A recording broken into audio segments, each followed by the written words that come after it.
The doctor said, "My son needs a kidney. I'm not a match. Neither is my wife. Want to know why? Because he's not actually mine. Let me back up. 3 weeks ago, Noah, my youngest, just turned 8, started complaining about feeling tired all the time.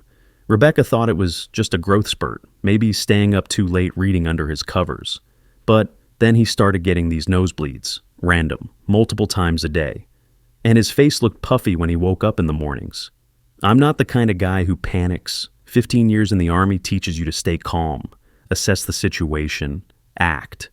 But when Noah's teacher called from school because he'd passed out during recess, something in my gut twisted. We took him to the pediatrician. Dr. Morrison ran some blood work, then he ran it again. Then he referred us to a nephrologist, a kidney specialist, at the Children's Hospital downtown. That's when I knew this wasn't a growth spurt. The nephrologist, Dr. Chen, was a small woman with kind eyes that couldn't quite hide the concern behind them. She sat us down in her office, one of those rooms that tries too hard to be cheerful with cartoon animals painted on the walls, and told us Noah's kidneys were failing, some kind of rare genetic condition, progressive. He'd need a transplant within 6 months, maybe sooner. The good news, she said, and I remember holding on to that phrase like a lifeline, is that family members are usually the best matches. We'll test you both right away. Rebecca grabbed my hand. Her palm was sweating. He's going to be okay, she whispered. We'll give him whatever he needs. We'd been sitting in that hospital waiting room for 3 hours when the doctor finally came out. You know that feeling when you just know something's wrong, even before anyone tells you? The way someone walks, the expression on their face. Your body registers it before your brain catches up. Dr. Chen's face looked wrong, too serious for what should have been routine.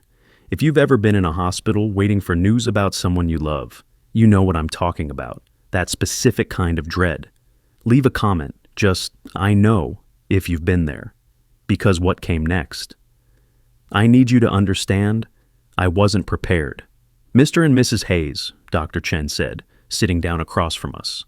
We've run the preliminary tissue typing, and there's something unusual I need to discuss with you. Unusual how? I asked. Military mode kicked in. Keep your voice level, gather information, don't react until you have all the facts. Neither of you is a compatible match for Noah, which in itself isn't terribly uncommon, but the blood type markers are raising some questions. Noah is O negative. Mrs. Hayes, you're A positive. Mr. Hayes, you're B positive. Rebecca's hand tightened around mine. What does that mean? Dr. Chen hesitated. I'd seen that hesitation before, in Iraq, when a superior officer had to tell you something that would change everything. It means it's genetically impossible for both of you to be Noah's biological parents. I'd like to run a full DNA panel, just to clarify the situation before we proceed with finding a donor. The words hung in the air like smoke. Rebecca made a sound, not quite a gasp, more like all the air leaving her lungs at once. I couldn't look at her. I was staring at Dr. Chen, at her kind eyes that were now carefully neutral, professional. There must be a mistake, Rebecca said. Her voice was shaking. A lab error, that happens, right? Mix-ups? We'll run the test again, Dr. Chen said gently. But I want to be thorough. If you're comfortable with it, Mr. Hayes, we can run a paternity test. It's a simple swab, and we'll have results in 48 hours. I heard myself say yes. I don't remember deciding to say it. The word just came out. 2 days later, I drove back to the hospital alone. Rebecca said she had a migraine, needed to lie down. Looking back, I wonder if she already knew, if she was buying time. The envelope was thin, legal-sized, white, official. The kind of envelope that holds test results, lab reports, things that change your life. I sat in my truck in the parking garage for 20 minutes before I opened it. The paper was standard hospital stock, that cheap, slightly translucent kind that feels like it weighs 1,000 pounds when it's carrying news like this. I must have read the line 50 times. Probability of paternity, 0.0%, not 0.1%, not unlikely, 0, absolute, final. The smell of the hospital coffee I'd been holding mixed with the sterile paper scent, and I thought I might throw up. Noah wasn't my son. I sat there trying to do math in my head. Noah was born January 2015. I'd been home on leave in April 2014, then deployed to Kuwait in June. I came back the following March, 3 months after Noah was born. Rebecca had sent me pictures the whole time. Her belly growing, Noah's first ultrasound, her in the hospital bed holding our newborn son. Our son, except he wasn't. I drove home on autopilot. Don't remember the route, the traffic, anything. When I walked in, Rebecca was in the kitchen making dinner. Spaghetti, Noah's favorite. "Hey," she said, not turning around. "How'd the follow-up appointment go?" I put the envelope on the counter between us. She looked at it, then at me, then back at the envelope. She didn't touch it. "Chris, when were you going to tell me?" My voice didn't sound like mine. Too calm, too flat. "I don't know what you're talking about." But her hands were shaking, and she still wouldn't look at me. "Noah isn't mine, Rebecca. The DNA test proved it. So when were you going to tell me?" She started crying. Not dramatic, just tears sliding down her face while she stood there stirring the spaghetti sauce. "I'm sorry," she whispered. "Chris, I'm so sorry." "That's not an answer. I never wanted you to find out. I don't know what I thought. That it wouldn't matter, that you'd never know." Something cold settled in my chest. "How long? What? How long have you been lying to me?"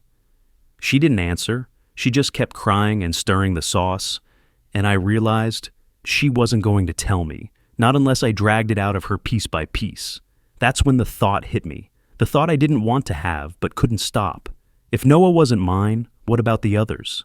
"I need to check on something," I said, and walked out of the kitchen. Austin was 14, Mia was 11, Noah was 8, 3 kids, 3 different ages, and suddenly I was doing math I never wanted to do. I went upstairs to my office, the room that used to be a spare bedroom before kids filled up every corner of our lives, and pulled out the filing cabinet. I'm organized to a fault. 15 years in the military will do that to you. Every deployment order, every piece of official paperwork, filed chronologically. I found what I was looking for. My deployment orders, all of them. First deployment, Iraq, October 2007 to June 2008. Austin was born March 2009. I came home July 2008. The math worked, barely. Second deployment, Afghanistan, January 2011 to September 2011. Mia was born April 2012. I came home October 2011. The math worked. Third deployment, Kuwait, June 2014 to March 2015. Noah was born January 2015. I was overseas. The math didn't work. But the first 2 did. So maybe it was just Noah. Maybe it was one mistake, one affair, one betrayal I could somehow wrap my head around. I ordered 2 more DNA test kits online, express shipping. They arrived the next day in a plain cardboard box. "What's that?" Rebecca asked when she saw the package. "Nothing," I said. "Work stuff." She didn't believe me. I could see it in her eyes, but she didn't push. I swabbed Mia's cheek that night when I tucked her in, told her it was for a school health project I was helping with. She's 11, she believed me. Austin was harder. 14-year-olds don't buy easy lies, so I told him the truth, part of it. "Buddy, I need to talk to you about something." We were in his room, door closed. He was sitting at his desk doing homework, headphones around his neck. "What's up, Dad?" "You know how Noah's been sick? We've been doing some genetic testing to figure out what's wrong, and the doctors want to test the whole family, just to be thorough. I need a DNA sample from you." He looked at me for a long moment. Austin's always been sharp, perceptive. He got that from me, I used to think. Now, I didn't know what he got from me. "Okay," he said finally, and opened his mouth for the swab. I sent both samples to the lab. Different lab this time, just to be sure. Paid extra for the fastest processing. 48 hours felt like 48 years. The results came back via email. I was sitting in my truck in the parking lot of the grocery store. I'd driven there to get away from the house, from Rebecca, from the walls that suddenly felt like they were closing in. First result, Mia. Probability of paternity, 0.00%. My stomach dropped. I clicked on the second attachment with hands that wouldn't stop shaking. Austin.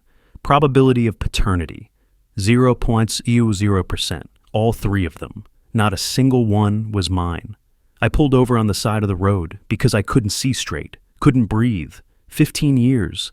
15 years of being a father, of changing diapers and walking the floor at 3 a.m. with colicky babies and teaching them to ride bikes and helping with homework and going to every soccer game, every school play, every parent-teacher conference. 15 years of loving them with everything I had. And none of them were mine. 3 deployments, 3 children. 3 times I came home to a pregnant wife, and every single time I believed her when she said we'd gotten lucky on my last leave before shipping out. The timing was always tight, always right on the edge of possible. But possible. I'd believed it. The math was perfect, perfectly planned. I don't know how long I sat there. Long enough that my phone started buzzing with texts from Rebecca asking where I was, when I'd be home. I ignored them. I needed to think. I needed to figure out who. Because someone had fathered my children. Someone had been with my wife. Not once, but 3 separate times, 3 separate deployments, spanning 8 years. This wasn't a one-night mistake. This was a pattern, deliberate, sustained. I drove home eventually because I didn't know where else to go. Rebecca was waiting up, sitting on the couch in the living room with all the lights off except one lamp. She looked small in the darkness. "I know you know," she said when I walked in. "About all of them." I stopped in the doorway. "How?" "I saw the DNA kit box in the trash." "You're not subtle, Chris." "Subtle?" The word came out harder than I meant it to. "You want to talk to me about being subtle? You've been lying to me for 15 years, Rebecca. 15 years. Who is he?" She shook her head. "I can't tell you." "You can't tell me?" I was across the room before I realized I'd moved. Standing over her, not threatening, but looming, I forced myself to step back. "You had 3 children with another man while married to me, and you can't tell me who. You'll do something you'll regret. Try me. Chris, tell me his name, Rebecca. Right now." She was sobbing now, full-body sobs that shook her shoulders. "I can't. You'll kill him." "Him who, Rebecca?" She looked up at me, and I saw it in her eyes. The fear, not fear of me, fear of what I'd do when I knew. "Oh God," I said. The realization hit like a punch. "It's someone I know, someone close." She didn't answer. She didn't have to. I walked out of the living room, up the stairs, into my office. I needed evidence, real evidence, something that would tell me who had stolen 15 years of my life. That's when I started really searching. Rebecca wasn't good at hiding things. She'd never had to be. I trusted her completely. What a joke that turned out to be. I went through everything. Old phones, backup drives, file cabinets, boxes in the attic marked tax records and old bills. The kind of boxes you never look through, because why would you? I found them in the attic at 2 a.m. behind the Christmas decorations we only pulled down once a year. A shoebox labeled Tax Records 2008. I opened it, letters, 50, maybe more, bound with a rubber band, one of those thick ones that had gone brittle with age. It snapped when I pulled it off, and the smell hit me. Musty paper, old perfume, Rebecca's perfume, and something else. Time. 15 years of secrets compressed into a shoebox. The oldest letter was on torn notebook paper, the kind with the blue lines. The handwriting was immediately familiar. Left-handed, that distinctive slant. I'd seen it on birthday cards, Christmas cards, thank you notes. My hands were shaking so badly I almost couldn't read it. "I miss you already. Chris will be gone for 8 months. We have time." Dated May 2008. 2 weeks after my second deployment started. I pulled out another letter, then another. Different dates, different paper. Some on fancy stationery, some on notebook paper, some printed from email. But all in the same handwriting. That handwriting, I knew it. God, I knew it. I sat on the attic floor for 2 hours reading my life being stolen from me. One letter at a time. Details of their affair. Plans for meeting up. Discussions about the children. My children. Except they weren't mine. References to me. Chris called today. Chris is coming home next month. We need to be more careful. 15 years documented in ink and paper. And the handwriting. That left-handed slant I'd know anywhere because I'd seen it my entire life. On birthday cards when I was a kid. On the card that came with my first deployment care package. On the forms when I listed my next of kin. My brother's handwriting. Daniel, my little brother, 2 years younger than me, the one who stayed home while I went to war. the local hero, firefighter, beloved by everyone in town, always there for community events. The one who helped Rebecca with the kids while I was deployed. The one who was in every family photo, every birthday party, every Christmas morning. The one who'd been sleeping with my wife for 15 years. I don't remember driving to the fire station. I remember sitting in the attic with those letters spread around me like evidence at a crime scene. Then I remember standing outside Bay 3 at 6 a.m., watching the shift change, waiting for Daniel to come out. He saw me and smiled. Actually smiled. That easy, charming smile that made everyone in town love him. "Chris, hey man, what are you doing here so early?" He walked over, coffee in hand, looking genuinely happy to see me. "Everything okay?" I held up the shoebox. His smile faltered, just for a second. But I saw it. "We need to talk," I said. "Somewhere private." He glanced back at the firehouse, at his buddies heading inside for breakfast. "Yeah, okay, let me just..." "Now, Daniel." Something in my voice made him stop, made him really look at me. The coffee cup trembled slightly in his hand. We walked to the park across the street. Early morning, no one around, just the two of us, and 15 years of lies between us. I pulled out a letter, handed it to him, watched his face as he read it. "Chris, don't." My voice was level, controlled. I'd practiced this in the car. "Don't insult me by denying it. I found all of them, 53 letters, I counted. I also have DNA tests proving that Austin, Mia, and Noah are not my biological children. So I'm going to ask you one time. Are they yours?" He looked at the letter in his hands, at his own handwriting, at the evidence he couldn't deny. When he looked back up at me, something had shifted in his face. The guilt was there, sure, but underneath it was something else. Defiance. "Yeah," he said quietly. "They're mine." I'd expected it. I'd known it since I found the letters. But hearing him say it, hearing my brother confirm that he'd fathered my children, that he'd been with my wife for 15 years, something cracked inside my chest. "Why?" He laughed. Actually laughed. "Why?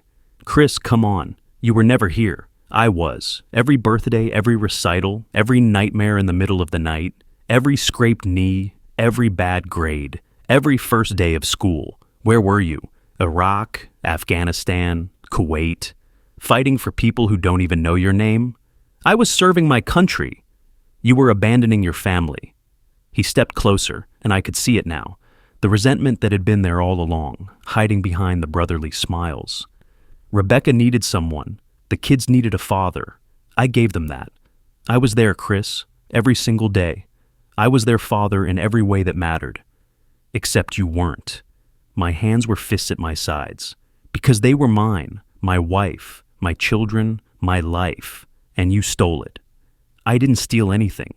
You gave it away the moment you enlisted. You chose the military over us. Over us? Daniel, she's my wife. They're my... I stopped. Because they weren't, were they? Not biologically. Not in the way that apparently mattered to everyone but me.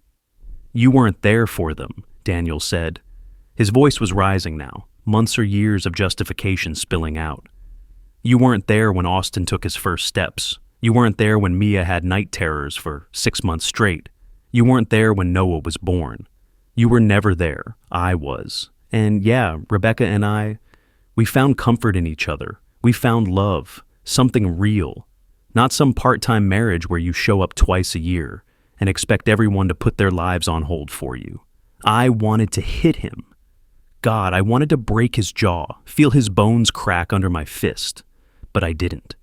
Because he was still my brother, and because, on some level, I was still military. Still believed in order, in evidence, in doing things the right way. You're right, I said, and watched surprise flicker across his face.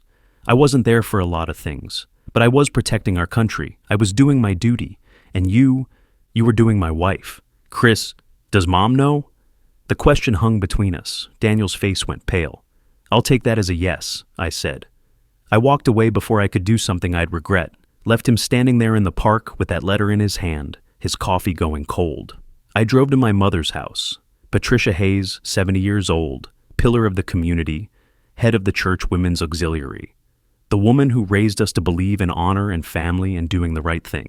She was in her kitchen making breakfast when I walked in. Didn't even knock. She looked up, startled, and I watched recognition dawn on her face, then fear. "Christopher, did you know?" She set down the spatula, turned off the stove, took a breath. "What did Daniel tell you?" "Answer the question, Mom. Did you know that my wife was having an affair with my brother? That my 3 children aren't biologically mine?" She looked at me for a long moment, then she nodded. Something inside me broke, not cracked, broke, completely. "How long?" "Since the beginning. Since Austin." "And you said nothing. 15 years, Mom. 15 years you watched me love those children, raise them, provide for them, and you said nothing. What was I supposed to say?" Her voice was defensive now, angry even. "You were never here, Christopher. You chose the military over your family." Daniel stepped up. "He took care of Rebecca and those children when you couldn't. When I couldn't, I was serving my country.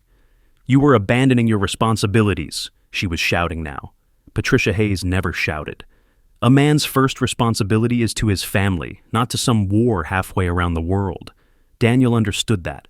He stayed. He was there. He gave those children the father they needed. I stared at her, at this woman who'd raised me, who I'd thought I knew. They already had a father, me. Did they? She moved to the living room, and I followed. She went to her bookshelf, pulled down 3 leather-bound photo albums, opened the first one. Daniel, page after page after page. Daniel holding newborn Austin. Daniel at Austin's first birthday party. Daniel teaching Austin to ride a bike. Daniel at Mia's piano recital. Daniel coaching Noah's t-ball team. 47 photos, Mom said. She'd counted. Of course she'd counted. 47 milestone moments with Daniel. You want to know how many you're in? 8. 8 photos in 15 years, Christopher. 8. She opened another album, more photos. Daniel everywhere. The kids calling him Uncle Danny, but looking at him like he was their father, because he was. In every way except biology, he was. Blood is thicker than water, Mom said. Daniel is your brother. Those children are his. They needed their real father, and he gave them that. I wasn't about to ruin it by telling you a truth that would only cause pain. What about my pain? My voice cracked. What about what this did to me? You made your choice. Daniel made his, I made mine. We did what was best for those children. You did what was convenient. I picked up one of the albums, flipped through it. She was right. Daniel was everywhere. First day of school photos, Halloween costumes, Christmas mornings. And there, on the mantle, Daniel's Firefighter Awards, Valor Award 2012, Community Hero 2015, Firefighter of the Year 2018, polished brass, professional frames, displayed like trophies. Where are mine? I asked quietly. What? My military awards, my medals. Where are they, Mom? She didn't answer. I went to the basement, found them in a cardboard box labeled Christopher's Military. Not even a proper case, just a box. I opened it. My Purple Heart, the one I got when I took shrapnel in Fallujah, was in there. The ribbon was faded. The case was dusty. Underneath it, my combat infantry badge, my deployment medals, my service ribbons. 15 years of service in a cardboard box in the basement, while Daniel's local award sat on the mantle like he'd saved the world. I came back upstairs. Mom was still in the living room, standing by those albums like they were proof of her righteousness. I did what was best for those children, she said again. They needed a father who was present. Daniel gave them that. You chose duty over family. I chose to serve my country. Daniel chose to betray his brother, and you chose to help him do it. You all chose, but nobody gave me a choice. I left. Walked out of that house and knew I'd never go back. I spent the next 3 days going through everything, every file, every photo, every document. I was in investigation mode now, military training kicking in, gather evidence, build the case, understand the enemy. Except the enemy was my family. I found the homecoming videos on old SD cards in a drawer. Rebecca had recorded every one, all 4 deployments. I'd watched them before over the years, usually when I was feeling nostalgic. Good memories, I'd thought. Coming home to my family. To love. I watched them again with new eyes. The first one was from 2008, my first homecoming with Austin. The quality was rough. Rebecca had used a cheap camcorder back then. I heard her voice excited. "There he is! Austin, look, it's Daddy!" The camera shook as she ran toward me, and I watched myself drop my duffel and catch her. We kissed. Austin, barely 1 year old, was between us. I'd watched this video a dozen times over the years, but I'd never noticed what I saw now. In the background, 20 feet away, standing by a pillar, Daniel. The camera pans past him for just 2 seconds, but I paused it. His face. He wasn't smiling with relief or joy like a brother should. He was smiling like a man watching his competitor return to a life that was already lost. And just before the camera moves away, I see it. Rebecca's eyes flick toward him. Just for a second. But she looks at him before she looks back at me. I watched all 4 videos. In every single one, Daniel was there in the background, always watching, always with that same expression, like he'd won something. I pulled out the bank statements I'd found. Eleanor had been giving Daniel money, regular deposits marked in her checkbook. For the kids, hundreds of dollars a month, for 15 years. She'd been funding his life while I was deployed, thinking I was supporting my family. Medical records. Rebecca had told me she had fertility issues, that it was hard for her to get pregnant, that we were lucky each time we managed it on my brief leave before deployment. I found her actual medical records. No fertility issues, no problems at all. She'd lied deliberately. To explain why the timing was always so tight, why she always got pregnant just in time before I left. Every homecoming video, I can see it now. Daniel's face. He's not looking at me with worry or pride or relief. He's looking at me like he won, like I was the fool who didn't see it. And Rebecca, she kisses me on camera, and then her eyes flick to Daniel. Every time. There was a knock on my office door. I'd been in here for hours, maybe days. I'd lost track. Dad, Austin, 14 years old, standing in the doorway with that concerned look on his face. The look that reminded me of who? Not me, not anymore. Did he look like Daniel? I'd never noticed before. Now I couldn't stop noticing. "You okay?" he asked. "Mom's worried. You haven't come out in like 2 days." "I'm fine, buddy. Just working through some stuff." He came in, saw the papers spread across my desk. DNA test results, deployment orders, letters. He was smart enough to put it together. What's going on? I should have lied, should have protected him, but I was so tired of lies. "Austin, sit down." He sat, looked at me with those eyes, Rebecca's eyes, I'd always thought, but maybe Daniel's. How had I never seen it? "Do you remember when we did that DNA test for Noah's kidney thing?" "Yeah." "It showed something unexpected." I picked up the test results, all 3 of them, laid them out in front of him. "These are paternity tests, mine and Noah's, mine and Mia's, mine and yours." He looked at the papers. I watched him read the results, watched his face change as he understood. He looked up at me. "What does this mean?" "It means, biologically, I'm not your father, not yours, not Mia's, not Noah's." The silence in the room was absolute. "But his voice cracked. "You're my dad. You've always been my dad. I've always been here for you. I've always loved you. But DNA doesn't lie, buddy." He stood up suddenly, angry. I'd never seen Austin angry. "So what? You're done with us because of some test?" "No, God, no, Austin." "Then why are you telling me this?" He was crying now, 14 years old, and crying like he hadn't since he was small. "Why does it matter?" "Because you deserve the truth. Because this family has been built on lies, and I'm not going to lie to you anymore." "Who is it?" His voice was hard. "Who's our biological father?" I didn't want to tell him, didn't want to put that burden on his shoulders, but he deserved to know. "Daniel. Uncle Daniel." Austin stared at me. I watched him process it, watched the memories rearrange themselves in his mind. All those times Daniel was around, all those photos, all those birthday parties and school events and Sunday dinners. "Does he know?" Austin asked. "Yeah, he knows. He's always known."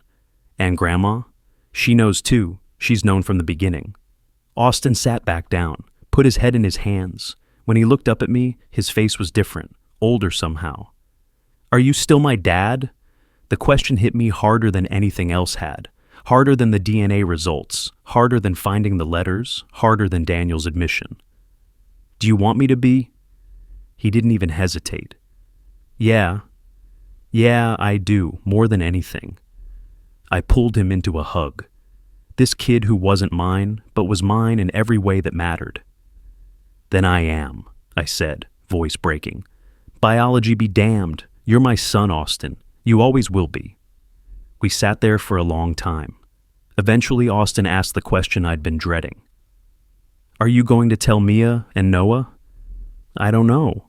They're younger. Maybe it's better if they don't know until they're older." "Everyone else knows," Austin said. "Grandma, Uncle Daniel, Mom, who else?" That was the question, wasn't it? I found out over the next few days. The Whisper Network. The people who'd known or suspected but said nothing. My cousin Sarah admitted it first. We'd always been close, or I thought we had been. I called her up, asked her to meet me for coffee. "Did you know?" I asked her. No preamble. She couldn't look at me. "Chris, just answer the question, Sarah. Did you know about Rebecca and Daniel?" I suspected. We all did. We all? Who's we all? The family, the neighborhood. Chris, they were always together. Daniel was always at your house, always helping with the kids. And the way they looked at each other. She finally met my eyes. We didn't know for sure, but we wondered. And nobody thought to tell me. Not one person thought maybe I should know my wife was screwing my brother. What were we supposed to say? You were overseas, fighting. We couldn't drop that on you while you were in a war zone. We thought we were protecting you. You were protecting yourselves. I stood up. From the discomfort of an honest conversation, I was overseas protecting this country, protecting you, and not one of you could protect me from this. Mrs. Patterson from next door admitted she'd noticed. They were very close, dear. I thought it was sweet how Daniel helped Rebecca with the children. My veteran buddy Marcus, one of the guys I'd served with, one of the guys I'd trusted with my life in Iraq, admitted that the guys talked. Talked about what, Marcus? About how Daniel was always at your place, how he and Rebecca seemed close.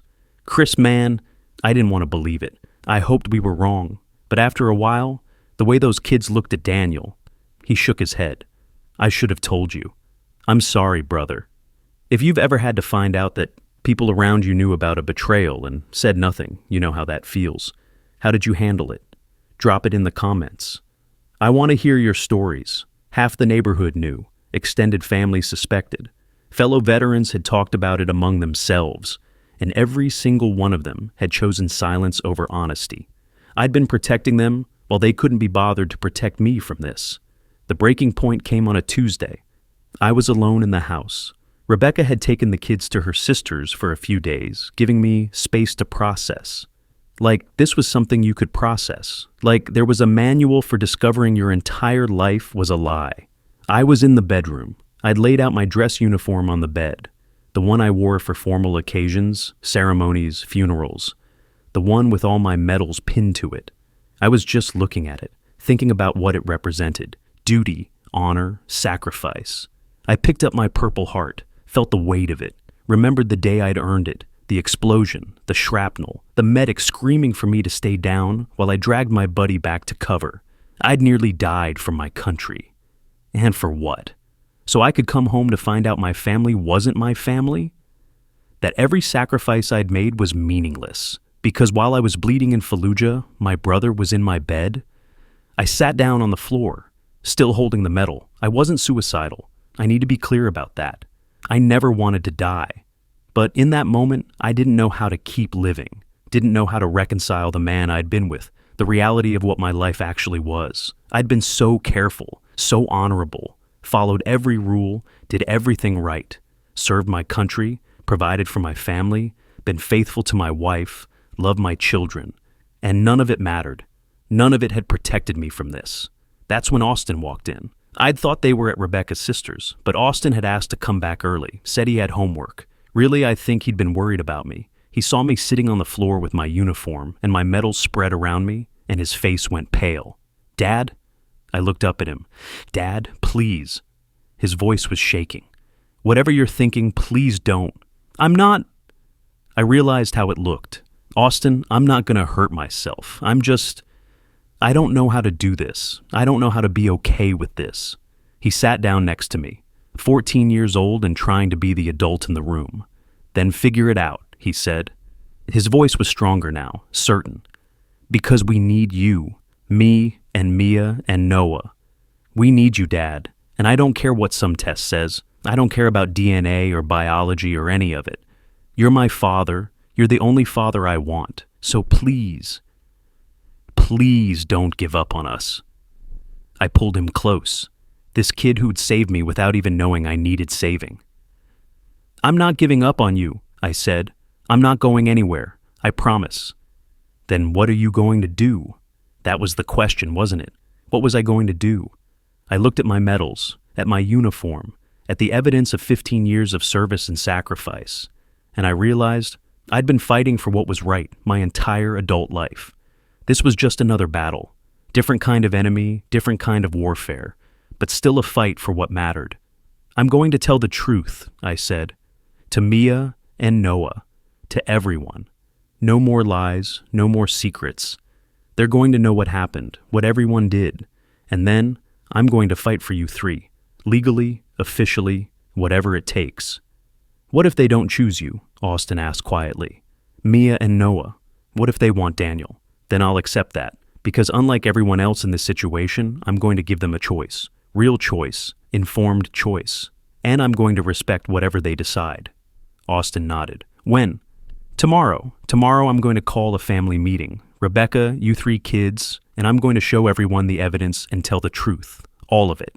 That night, I slept for the first time in a week. Not peacefully, but I slept. Because I had a purpose again. A mission. I was going to fight for my children. Because even if they weren't mine by blood, they were mine by choice. Every day for 15 years, I'd chosen them. Tomorrow, they'd get to choose me back. Or not. Either way, the truth was coming out. The family meeting happened on a Saturday morning. I'd arranged it through Rebecca, told her it was time the kids knew everything, and she could either be there to help explain or not. Her choice. She showed up. Brought all three kids. We met at the house, in the living room. I'd asked a family therapist to be present, Dr. Lisa Morrison, someone neutral who could help if things got too heavy for the younger ones. Mia and Noah didn't understand why they were there. Austin knew. I could see it in his face. Thanks for coming, I said, formal, like I was briefing soldiers. Maybe that was the only way I could get through it. I need to talk to you all about something important, something that affects our family. Is this about Noah's kidney? Mia asked. She was sitting between her mother and Austin, looking worried. Partially. When we were testing to find a donor for Noah, we discovered something unexpected. I pulled out the DNA test results, all three of them, laid them out on the coffee table where everyone could see. These are paternity tests. They show that biologically, I'm not your father. Not Noah's, not Mia's, not Austin's. Mia looked confused. Noah, 8 years old, just stared at the papers like they were written in a language he didn't understand. Mia's voice was small. What does that mean? It means the man who provided half your DNA isn't me. It's someone else. Someone we all know. Rebecca was crying silently. I ignored her. Your Uncle Daniel is your biological father. He and your mother had a relationship that lasted 15 years. It started before Austin was born and continued through Noah's birth. Your grandmother Eleanor knew about it the entire time. The silence was crushing. Mia started crying. Noah looked at Rebecca, then at me, then back at the papers. Austin sat perfectly still, his jaw tight. Why are you telling us this? Mia asked through her tears. Why does it matter? Because you deserve the truth. Because this family has been built on lies, and I won't lie to you anymore. And because I had to stop, breathe. Because you three get to decide what happens next. Do you want me to be your father, or do you want to know Daniel as your biological dad? I'll respect whatever you choose. Dr. Morrison stepped in. This is a lot to process. Let's take it one step at a time. Mia, Noah, do you have questions? Noah spoke first. His voice was tiny. Does this mean you don't love us anymore? My heart broke. Oh, Noah, no, no, no. I got down on the floor in front of him. I love you more than anything in this world. You're my son. That will never ever change. Then why does it matter?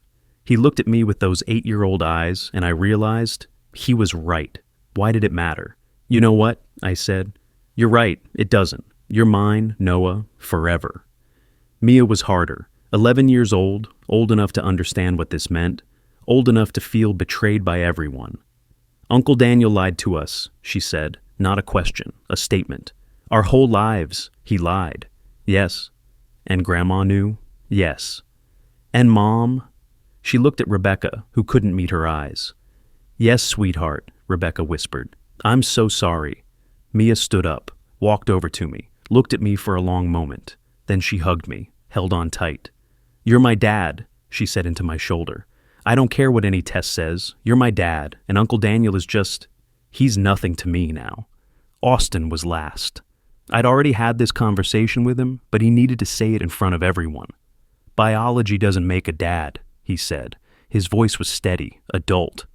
Being there does. Christopher Hayes is my father. He's the one who showed up. I looked at all three of them, these kids who weren't mine, but were choosing me anyway. And I realized this was it. This was what mattered. Not DNA, not blood, choice. Okay, I said. Then here's what happens next. I'm filing for divorce from your mother. I'm going to fight for custody of all three of you. And I'm going to make sure everyone knows the truth about what happened. Daniel, Rebecca, Eleanor, they made their choices. Now they get to live with the consequences. What about us? Noah asked. Where do we go? You stay with me, if that's what you want. If you choose me, I'll fight for you. I promise. All three of them nodded. Austin, Mia, Noah. 3 kids choosing their father despite everything. Rebecca stood up. Chris, we need to talk about... No, I cut her off. We're done talking. My lawyer will be in touch. You'll hear from me through him. She started to say something else, but Dr. Morrison guided her out. The kids stayed with me. That was the day everything changed, the day they chose me, and I chose to fight for them. The legal battle took 3 months. 3 months of lawyers and depositions and evidence submission. 3 months of Rebecca's lawyer arguing that Daniel had biological rights, that the children deserved to know their real father. 3 months of me building the case that would prove otherwise. My lawyer, Patricia Chen, no relation to the doctor, just a fierce woman who believed in fighting for what was right, built our case methodically. We have fraud, she said at our first meeting. Military spouse benefit fraud. Rebecca collected benefits as your wife while conducting a 15-year affair. That's federal fraud. We have the letters documenting it, bank records showing Eleanor's payments to Daniel, medical records proving Rebecca lied about fertility issues. This isn't just a custody case. This is a criminal case. I don't care about punishing Rebecca, I said. You should, because the judge will care. This isn't about one mistake. This is about a 15-year conspiracy to defraud you emotionally and financially. And when the judge sees that, when they see how deliberate this was, well, they'll rule in your favor. She was right. The custody hearing was scheduled for a Tuesday in June. The courtroom wasn't like you see on TV. No dramatic lighting, no gallery full of spectators. Just a judge, lawyers, a court reporter, and the people whose lives were about to be decided. Daniel was there, Rebecca, Eleanor, my lawyer, Rebecca's lawyer, and a guardian ad litem, a lawyer appointed to represent the children's interests. The kids were in a waiting room with Dr. Morrison. Austin had asked if he could testify. I'd told him he didn't have to, but he'd insisted. I want to, he'd said. I want the judge to hear from me. The hearing started with evidence. Patricia presented everything. DNA test results proving none of the children were biologically mine. Deployment orders showing I was overseas during all 3 conceptions. The letters, 53 of them, documenting the affair. Bank statements showing Eleanor's payments. Medical records showing Rebecca's lies. Homecoming videos with Daniel lurking in the background. It took 2 hours to present it all. 2 hours of my life being laid bare in legal language and court exhibits. Rebecca's lawyer tried to argue biological father rights for Daniel, argued that the children deserved a relationship with their biological father, argued that Daniel had stepped up when I was absent. Patricia destroyed that argument in about 5 minutes. My client wasn't absent. He was serving his country. He was deployed. He was fulfilling his duty as a soldier while his wife and his brother betrayed him in the most fundamental way possible. And let's be clear, Daniel Hayes didn't step up. He stepped in. Into my client's marriage, into my client's bed, into my client's life. That's not heroism. That's betrayal. She pulled out the photo albums, Eleanor's carefully curated collection of Daniel's involvement in the children's lives. These albums show Daniel Hayes in 47 milestone photos over 15 years. My client appears in 8. But let's look at why. My client was deployed overseas, serving his country, for a combined total of 42 months during those 15 years. He attended every event he physically could. He called daily, he video chatted, he sent care packages. He was as present as a deployed soldier can be. And what did Daniel Hayes do with that access? He used it to conduct an affair and father 3 children while my client was protecting our nation. The judge, a woman in her 60s named Helen Kowalski, listened without expression, took notes, asked occasional questions. Then she said the words that made my heart stop. "I'd like to hear from the children." The guardian ad litem stood. "Your Honor, Mia Hayes and Noah Hayes have expressed through their guardian that they wish Christopher Hayes to remain their father and have no desire for a relationship with Daniel Hayes. Both children are clear and consistent on this point." And Austin Hayes? Austin has requested to testify directly. Judge Kowalski nodded. "Bring him in." They brought Austin in, 14 years old, wearing the suit we'd bought for this. He looked terrified, but determined. He was sworn in, sat down. The judge looked at him kindly. "Austin, I know this is difficult. I want you to know you're safe here, and you can speak freely. No one will be upset with you regardless of what you say. Do you understand?" "Yes, Your Honor." "Why did you want to testify today?" Austin took a breath, looked at me, then at Daniel, then back at the judge. "Because I want to make sure everyone understands what a real father is, and what Christopher Hayes is to me." "Go on." "Your Honor, biology doesn't make someone a dad. Being there does. Christopher Hayes taught me how to ride a bike. He helped with my homework every night he was home. He came to every game he could. When I was scared, he stayed up with me. When I failed, he told me it was okay to try again. When I had questions about life or right and wrong, he answered them honestly. His voice was steady, no wavering. Daniel. Uncle Daniel was around a lot. He came to things. He was at our house. But he was lying to me. Every single day for 14 years, he was lying. He let me call him Uncle Daniel when he was actually, biologically, my father. He watched my dad, Christopher, love me and raise me and provide for me, and he said nothing. He just took. He took my mom's attention. He took my grandmother's loyalty. He took photos and memories and moments that should have been my dad's, and he never once told the truth. Austin looked directly at Daniel now. My dad never lied to me once, not once. Even when the truth was hard, even when it hurt. He told me the truth because he respects me enough to handle it. Judge Kowalski leaned forward. Austin, do you want a relationship with Daniel Hayes? No, Your Honor. No hesitation. I don't want a relationship with someone who betrayed the best man I know. Blood doesn't make someone family. Loyalty does. Love does. Showing up does. And the only father who's ever done that for me is Christopher Hayes. I was crying, actually crying in court. Couldn't help it. The judge asked a few more questions, asked Austin if anyone had coached him. He said no. Asked if he understood what he was saying. He said yes. Asked if he'd had time to think about it. He said he'd had plenty of time. Then they let him step down. He walked past Daniel without looking at him, came to sit behind me. Rebecca's lawyer tried one last argument about biological rights, but Judge Kowalski cut her off. I've heard enough. I'll take this under advisement and render a decision in 48 hours. 48 hours later, we were back in that courtroom. Judge Kowalski didn't waste time. I've reviewed all evidence and testimony. This is an unusual case, but the facts are clear. Christopher Hayes has been deceived by his wife, his brother, and his mother for 15 years. Despite this betrayal, he has conducted himself with remarkable dignity and put the children's welfare first. The children have made their wishes abundantly clear. They choose Christopher Hayes as their father. She looked at Daniel.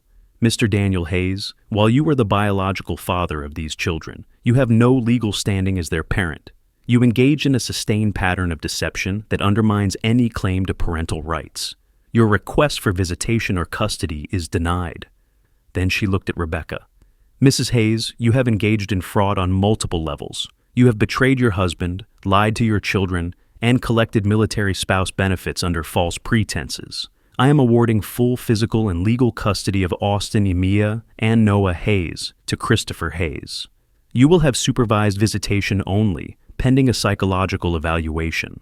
Additionally, I am referring this case to the Military Fraud Division for investigation of benefit fraud." She turned to Eleanor. "Mrs. Eleanor Hayes, while you are not a party to this custody hearing, I am ordering that you have no unsupervised contact with the minor children until further notice. Your role in concealing and enabling this deception is unconscionable." Finally, she looked at me. "Mr. Hayes, full custody is granted. These children are legally yours, and in every way that matters, they always have been.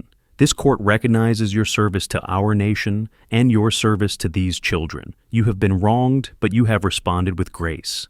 That speaks volumes." The gavel came down. We'd won. We'd actually won. Austin hugged me in the courthouse, in front of everyone, and I didn't care who saw me crying. The consequences rippled outward fast. Daniel was suspended from the fire department pending an investigation. 3 days later, they terminated him.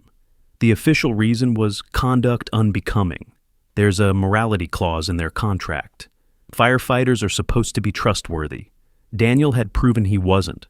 I heard through the grapevine that he tried to fight it, but too many people on the department were veterans. They didn't take kindly to what he'd done to a brother who'd served. Rebecca was hit harder. The military fraud investigation moved quickly. She was ordered to repay $78,000 in benefits she'd collected fraudulently: housing allowances, medical coverage, dependent benefits. She had 60 days to start repayment or face criminal charges. She tried to come by the house once. I didn't let her in. The kids saw her through the window. Mia actually turned away, said she wasn't ready. Maybe she'd never be ready. Eleanor lost everything that mattered to her. Her position at the church women's auxiliary, she was quietly asked to resign. Her friends at the country club stopped returning calls. Her neighbors, especially the veterans and their families, made their feelings clear. Mrs. Patterson, who'd lived next door to Eleanor for 30 years, stopped speaking to her entirely. I ran into one of Mom's former church friends at the grocery store. She stopped me in the cereal aisle. "Christopher, I want you to know, what your mother did was unconscionable. A lot of us have been saying so. That poor boy served his country and his own mother." She shook her head. "She should be ashamed. We've let her know." The whole town knew within a week. Small towns are like that. The story spread. Decorated veteran betrayed by wife and brother. Mother knew the whole time. 3 kids choose their real father despite DNA. The local paper even ran a story. Not naming names, but everyone knew who they were talking about. Local firefighter terminated amid paternity scandal. Daniel's face was on the front page, clearing out his locker at the station. My veteran buddies rallied. Marcus organized a fundraiser for legal costs, raised $12,000 in 3 days. They threw a barbecue in my honor, made sure I knew I wasn't alone. One of the guys, Tommy Rodriguez, pulled me aside at the barbecue. "Brother, what happened to you is every serviceman's worst nightmare, but the way you handled it, the way you fought for those kids, that's what makes you a real hero, not the medals, this. If you've ever had to rebuild after betrayal, tell me, what helped you heal? 3 lives shattered by their own choices. Daniel lost his career. Rebecca lost her children. Eleanor lost her community. Meanwhile, I was rebuilding something they could never take from me, my children's love. 6 months later. Life had settled into something almost normal. We'd moved to a smaller house across town. Fresh start, new memories. The kids adjusted better than I expected. Kids are resilient like that. Austin was doing well in school, made the honor roll, started talking about college, about maybe joining the military like his dad. I told him he should keep his options open, but I'd be proud whatever he chose. Mia was in therapy. Dr. Morrison saw her once a week. She was processing her anger at Rebecca, at Eleanor, at the lies. Some days were harder than others, but she was getting there. Noah bounced back fastest. 8-year-olds don't hold on to pain the same way. He got his kidney transplant. We found a donor through the registry. He was healthy now, playing soccer again, laughing again. One day, Austin came home from school and dropped his backpack by the door like always. "Dad, I'm home." I was in the kitchen making dinner. "Hey, buddy, how was school?" He came in, handed me a paper. We had to write an essay for English about our hero. I got an A. The title was My Hero, Christopher Hayes. I started reading. My vision blurred halfway through. A hero isn't someone who never falls down. A hero is someone who gets back up. My dad has been knocked down more than most people could survive, but he got back up. He fought for us. He chose us even when the whole world told him we weren't his. Biology doesn't make a father. Showing up does. My dad has shown up every single day of my life, even when it was hard, even when it hurt. That's what makes him my hero. I pulled Austin into a hug. "You didn't have to write about me. I wanted to. You're the only hero I've got."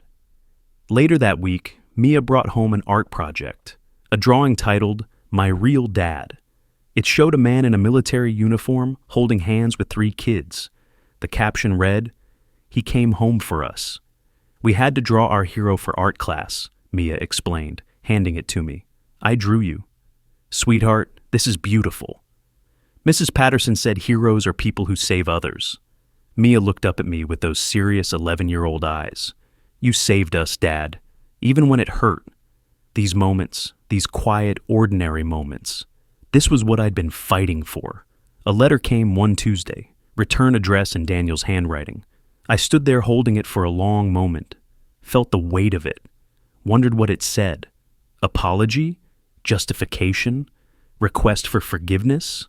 I threw it away without opening it. Some doors stay closed. The adoption ceremony happened on a sunny morning in August.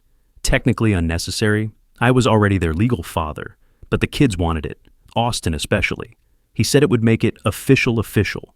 Judge Kowalski agreed to do the ceremony personally, same judge who'd granted custody. She smiled when we walked into her chambers. "This is the best part of my job," she said. "Christopher Hayes, you're already these children's father in every way that matters, but today we make it official, again. Austin, Mia, Noah, Hayes, your adoption is complete." The kids jumped on me, all 3 at once, a tangle of arms and laughter and joy. We took photos afterward, professional ones. All 4 of us dressed up, smiling like we meant it, because we did. When we got home, I did something I'd been planning. I took the old photo from our wedding, me in my dress uniform, Rebecca in her white dress, both of us smiling like we had the whole world figured out, and I burned it, right there in the fireplace, watched it curl and blacken and turn to ash. Then I hung the new family portrait in its place, the one from the adoption ceremony, 4 faces, 4 smiles, 1 real family. Austin stood next to me, watching. "Feels right," he said. "Yeah," I agreed. "It does." That night, I tucked Noah in like always. He was getting too old for it, probably, but neither of us cared. "Dad?" he said as I was turning out the light. "Yeah, buddy. I'm glad you're my dad. The DNA test was wrong." I smiled. "How do you figure that?" "Because you're my dad. That's just a fact. Tests can be wrong, but facts are facts." "You're right, Noah. Facts are facts. Good night, son." "Good night, Dad." I stood in the hallway for a moment, listening to my kids settle in for the night. Mia's music playing softly, Austin's keyboard clicking as he did homework, Noah's breathing evening out as he fell asleep. My family. They asked me once what makes a real father.